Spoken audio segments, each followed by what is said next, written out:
சமீப காலமாக விஜய் அவரோடு சேரக்கூடாது இவரோடு சேரக்கூடாது என்று ஒவ்வொருவரும் சொல்லி வருகின்றனர். கட்சி மாநாடு, கொள்கை பிரச்சாரம், கூட்டணி எல்லாம் விஜய் பார்த்து கொள்வார். ஒவ்வொருவருக்கும் ஒவ்வொரு கட்சி பிடிக்காமல் தான் இருக்கும்.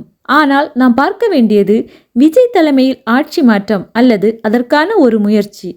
சிலர் சீமான் வேண்டாம் என்கிறார்கள், சிலர் திருமாவளவன் வேண்டாம் என்கிறார்கள், சிலர் அன்புமணி வேண்டாம் என்கிறார்கள், சிலர் டிடிவி மற்றும் பன்னீர் வேண்டாம் என்கிறார்கள், சிலர் காங்கிரஸ் வேண்டாம் என்கிறார்கள், சிலர் வைகோ வேண்டாம் என்கிறார்கள். நடிகர் கட்சி என்று நம்மையும் வெகு சில கட்சிகள் வேண்டாம் என்கிறார்கள்.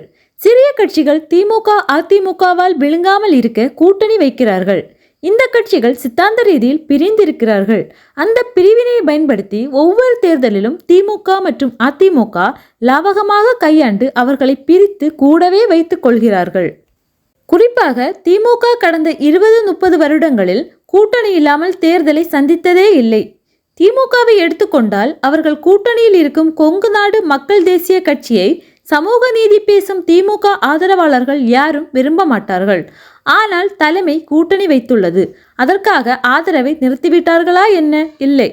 அவர்கள் திமுக மற்றும் ஸ்டாலினை மட்டும்தான் பார்க்கிறார்கள். இதைத்தான் நாமும் செய்ய வேண்டும்.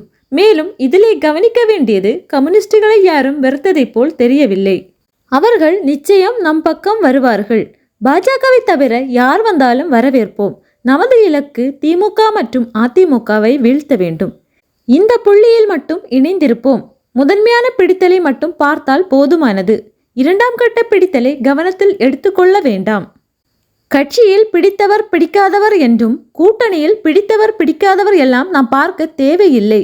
ஜூன் 4ற்கு பிறகு மாநாடு, பிரச்சாரம், அரசியல், பேட்டி, ஆர்ப்பாட்டம், போராட்டம் என்று நம் கட்சி களை கட்டும். தமிழக வெற்றி கழகம் மற்றும் விஜய் வெற்றி பெற வேண்டும்.